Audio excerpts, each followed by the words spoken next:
여러분의 삶에서 하나님의 뜻이 이루어지는 것을 가로막는 가장 큰 적은 악마가 아닙니다. 바로 여러분 자신입니다. 대부분의 사람들은 하나님께 저항하려고 하지 않습니다. 일부러 그러는 건 아니죠.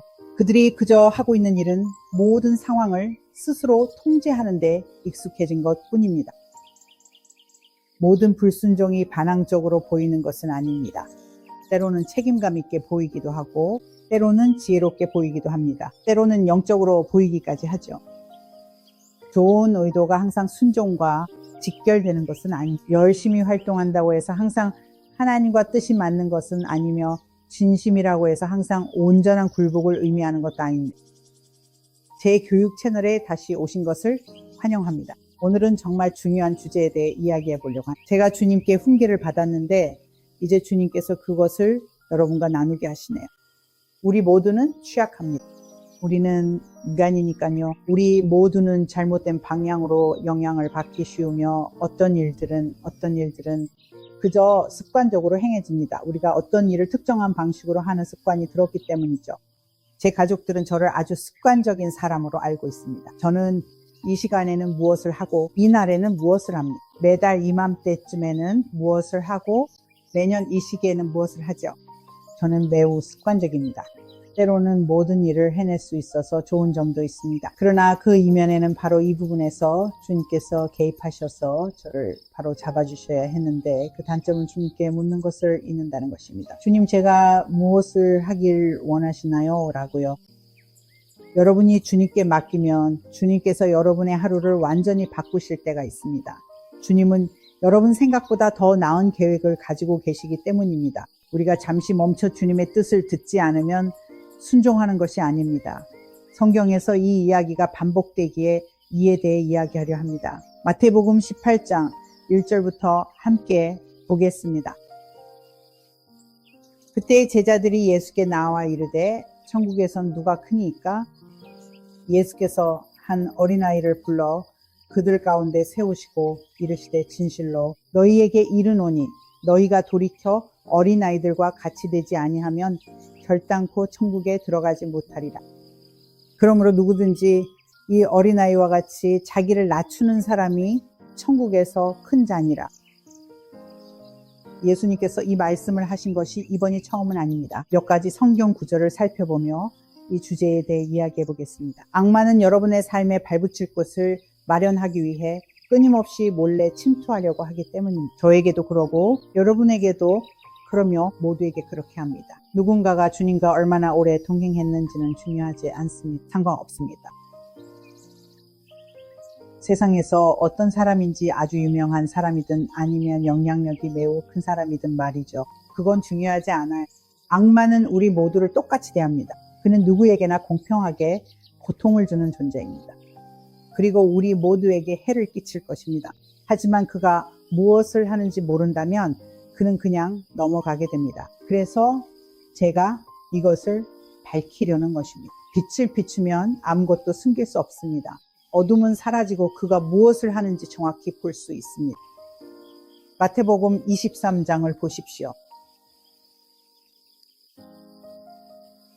지난주에 제가 최근 몇 년 전까지는 예수님이 우리에게 주신 비유를 이해하는 것이 얼마나 중요한지 깨닫지 못했다고 말씀드렸습니다. 23장 1절부터 보면 예수께서 무리와 제자들에게 말씀하여 이르시되 서기관들과 바리새인들이 모세의 자리에 앉았으니 그러므로 무엇이든지 그들이 말하는 바는 지키고 행하되 그들이 하는 행위는 본받지 말라.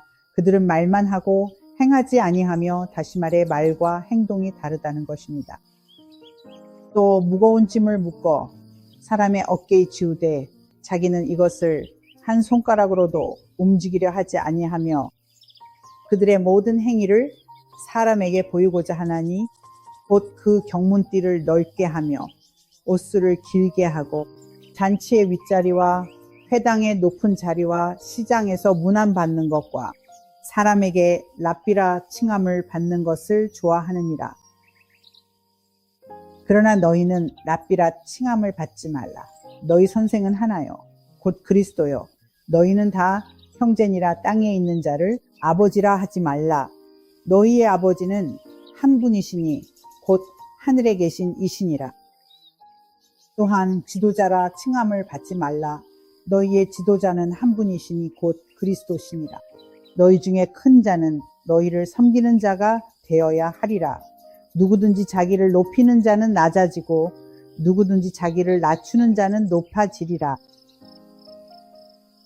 예수님께서 바리새인과 서기관들이 사람들에게 보이려고 이런 일을 한다고 말씀하신 것에 주목하십시오. 요한복음 5장에서 예수님은 나는 사람의 영광이 아니라 아버지의 영광을 구한다고 하십니다. 우리 중 많은 이들이 그리고 우리 모두가 때로는 다른 사람들의 찬사와 영광을 구하는 실수를 했습니다. 하지만 그들은 우리가 섬겨야 할 대상이 아닙니다. 정규직 직업을 가진 우리들조차도 말입니다. 우리는 주님을 위해 일합니다. 우리는 그곳에 배정되었지만 주님을 위해 일하며 우리가 하는 일을 통해 그분께 영광과 존귀를 돌리기 위해 그분 앞에서 최선을 다합니다. 누가복음 14장을 보십시오.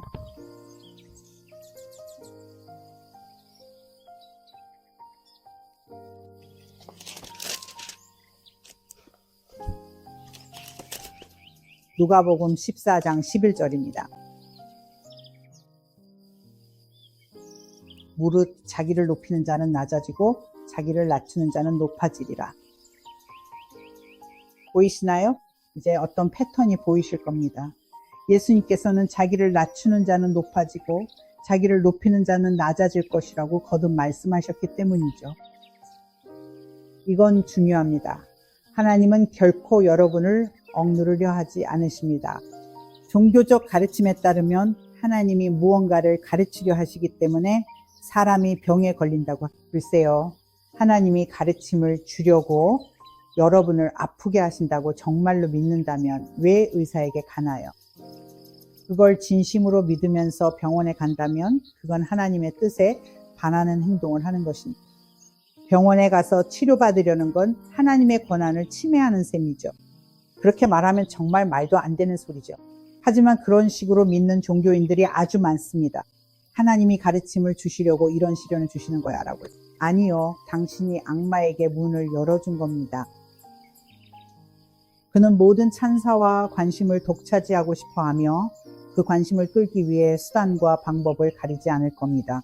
그걸 하나님 탓으로 돌리면 하나님이 하지도 않은 일로 그분을 원망하는 것이기에 그분으로부터 아무것도 받을 수 없습니다.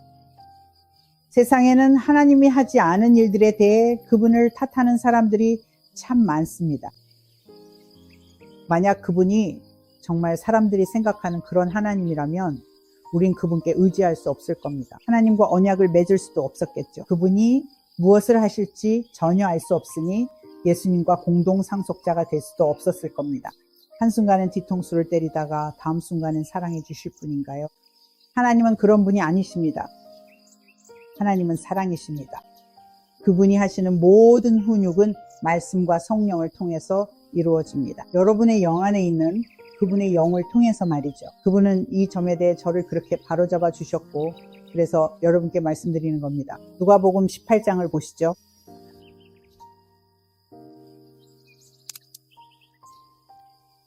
(9절부터) 시작하겠습니다. 또 자기를 의롭다고 믿고 다른 사람을 멸시하는 자들에게 이 비유로 말씀하시되, 중요하니까 이 9절을 다시 한번 읽어보겠습니다. 말씀하시기를 자기를 의롭다고 믿고 다른 사람을 멸시하는 자들에게 이 비유로 말씀하시되, 난 참 훌륭해, 난 완벽해, 나를 봐. 그래서 그들을 위해 이 비유를 드신 겁니다. 두 사람이 기도하러 성전에 올라가니 하나는 바리새인이요 하나는 세리라. 바리새인은 서서 따로 기도하여 이르되, 하나님이여, 나는 다른 사람들 같지 아니함을 감사하나이다. 토색 불에 간음을 하는 자들과 같지 아니하고 이 세리와도 같지 아니함을 감사하나이다. 나는 일에 2번씩 금식하고 또 소득의 11조를 드리나이다 하고, 세리는 멀리 서서 감히 눈을 들어 하늘을 쳐다보지도 못하고 다만 가슴을 치며 이르되, 하나님이여 불쌍히 여기소서, 죄인입니다. 내가 너희에게 이르노니 이 사람이 저보다 의롭다 하심을 받고 그의 집으로 내려갔느니라. 무릇 자기를 높이는 자는 낮아지고 자기를 낮추는 자는 높아지리라 하시니라. 제가 똑같은 내용을 읽었는데 벌써 3번이나 같은 말을 하고 있네요. 하나님께서 성경에서 이와 같은 내용을 여러 번 강조하신다면 그것은 중요한 것입니다. 그렇지 않다면 계속해서 반복해서 말씀하시지 않았을 테니까요. 로마서 10장 3절입니다.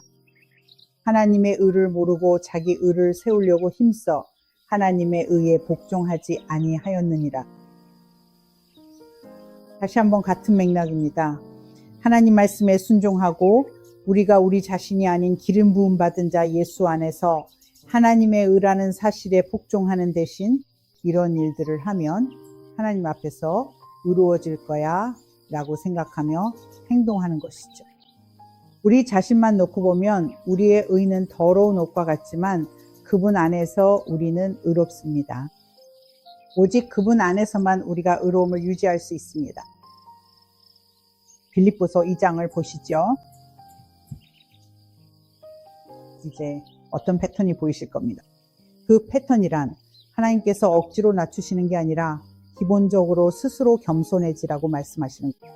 내가 너를 낮추지는 않겠다. 네가 겸손해지고 싶다면 내 앞에서 스스로를 낮추어라. 그러면 때가 되면 내가 너를 높이리라는 것이죠. 주님께서는 우리가 그것을 깨닫기를 원하시며 잠시 후에 그 내용을 자세히 다룰 것입니다. 사실 제가 겸손의 정의를 찾아보았는데요. 1828 연판 웹스터 사전에서요. 저는 그 사전을 정말 좋아하는데 단어의 의미가 실제 원형에 가깝게 담겨 있기 때문입니다. 노아 웹스터가 그 사전을 썼을 때 그는 신앙인이었습니다. 그래서 자신의 설명을 뒷받침하기 위해 성경 구절을 자주 인용하곤 했죠. 빌립보서 2장 8절입니다. 예수님에 대해 말하며 사람의 모양으로 나타나사 자기를 낮추시고 죽기까지 복종하셨으니 곧 십자가에 죽으심이라. 예수님조차도 스스로를 낮추셨습니다. 죽기까지 자신을 낮추지 않으셨다면 십자가에서 돌아가시지 않았을 것입니다. 빌라도 앞에 서셨을 때 십자가 처형과 부활 직전의 이야기를 읽어보시면 아시겠지만 주님은 빌라도에게 이렇게 말씀하실 수도 있었습니다. 너는 내가 누구인지 모른다. 지금 당장 10,000명의 천사를 불러 나를 돕게 할 수도 있지만 그렇게 하지 않겠다. 율법의 저주에서 우리를 구속하시기 위해 피를 흘리셔야 했기 때문입니다. 반드시 그런 방식으로 이루어져야만 했습니다. 그리고 그래야만 했기에 주님은 스스로 그 길에 복종하셨습니다. 골로새서 3장 12절을 보시죠. 골로새서 3장 12절입니다. 그러므로 너희는 하나님이 택하사 거룩하고 사랑받는 자처럼 긍휼과 자비와 겸손과 온유와 오래 참음을 옷 친절, 겸손한 마음, 온유함, 그리고 오래 참음입니다. 겸손한 마음 말이죠. 신약 성경은 자신을 마땅히 생각할 그 이상의 높은 생각을 품지 말라고 말합니다. 겸손한 마음입니다. 성경의 야고보서 4장을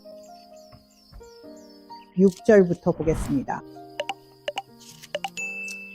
거기엔 그러나 더욱 큰 은혜를 주시나니 그러므로 일렀으되 하나님이 교만한 자를 물리치시고 겸손한 자에게 은혜를 주신다 하였느니라. 그런즉 너희는 하나님께 복종할지어다. 마귀를 대적하라. 그리하면 너희를 피하리라. 하나님을 가까이 하라. 그리하면 너희를 가까이 하시리라. 죄인들아 손을 깨끗이 하라. 두 마음을 품은 자들아 마음을 성결하게 하라. 슬퍼하며 애통하며 울지어다. 너희 웃음을 애통으로 너희 즐거움을 근심으로 바꿀지어다. 주 앞에서 하나님 앞에서 낮추라. 그리하면 주께서 너희를 높이시리라. 이것은 신약 성경 전체에서 반복되는 주제입니다. 우리는 주님께 굴복하며 자신을 낮추어야 합니다. 그리고 최근에 깨달은 건데 제가 아침에 하는 첫 마디를 바꿨어요.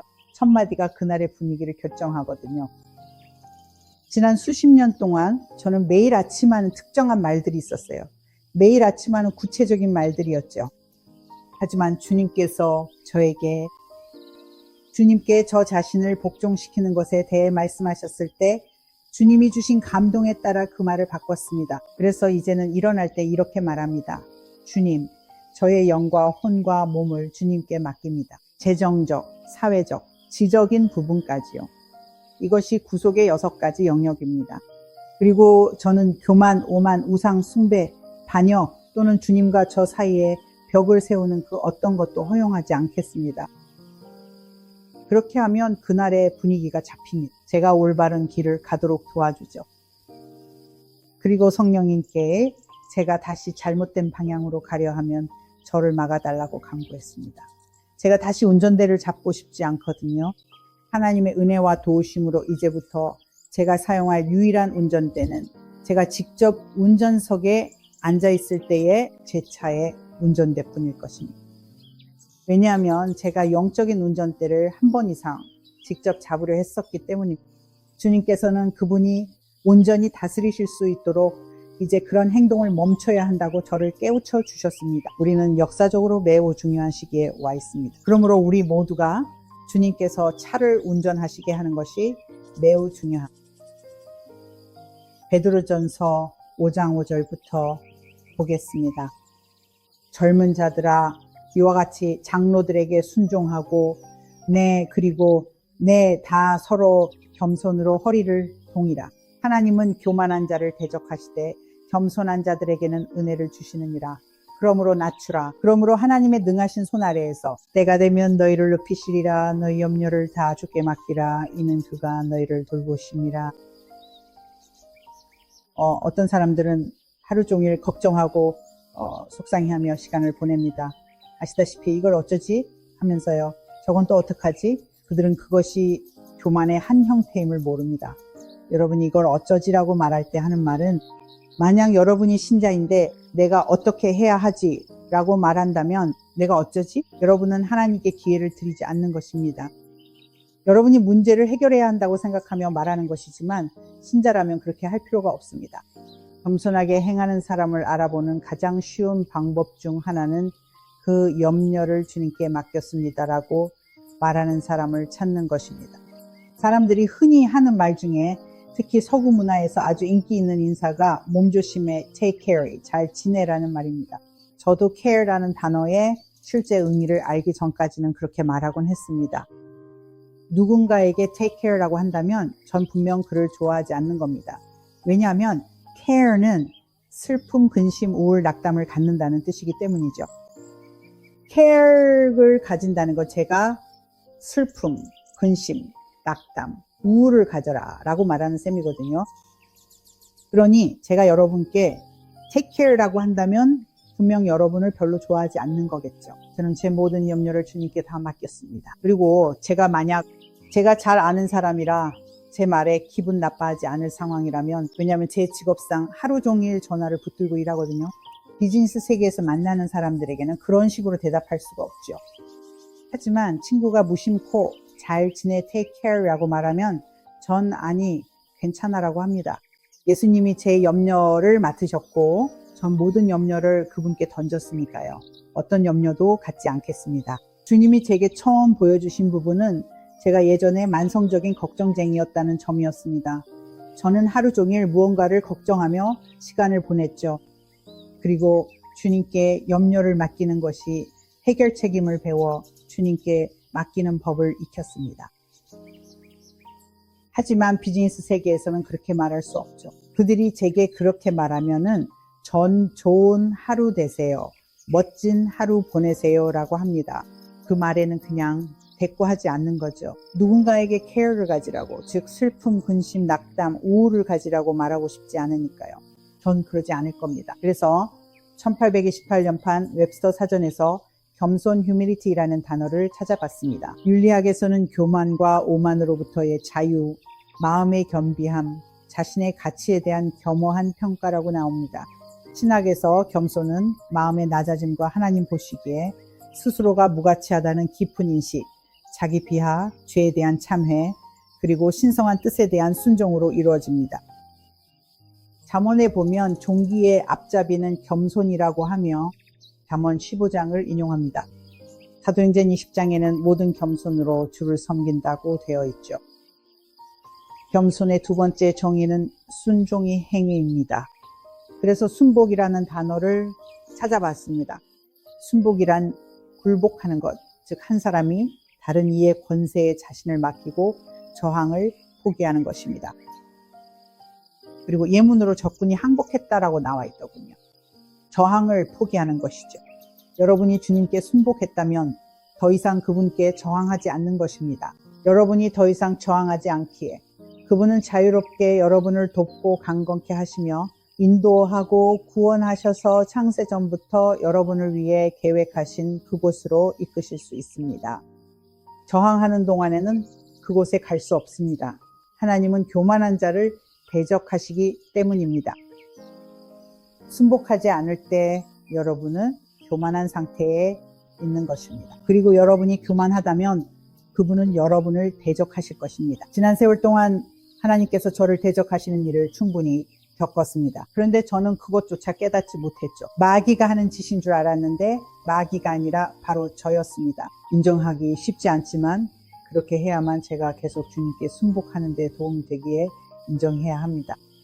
이제 여러분과 함께 또 여러분을 위해 기도하고 싶습니다. 저와 뜻을 같이 하고 제 기도에 동참하고 싶으시다면 저를 따라해 주세요. 아버지, 예수님의 이름으로 저는 결단합니다. 주님께서 운전대를 잡으시고 그것을 놓지 않으시도록 맡겨드립니다. 저는 거만함, 교만, 우상, 숭배, 반역 또는 주님과 저 사이에 벽을 만드는 그 어떤 것도 허용하지 않겠습니다. 예수님의 이름으로 저의 영과 혼과 몸, 재정, 사회생활, 지성까지 온전히 주님께 순복합니다. 성령님, 제가 어떤 생각이나 말, 행동을 시작할 때 개입하시고 간섭해 주시기를 간구합니다. 제가 다시 운전대를 잡으려 하거나 주권을 되찾으려 할 때 말입니다. 주님께서 하실 일을 막고 제 방식대로 하려고 주권을 되찾으려 할 때 말이죠.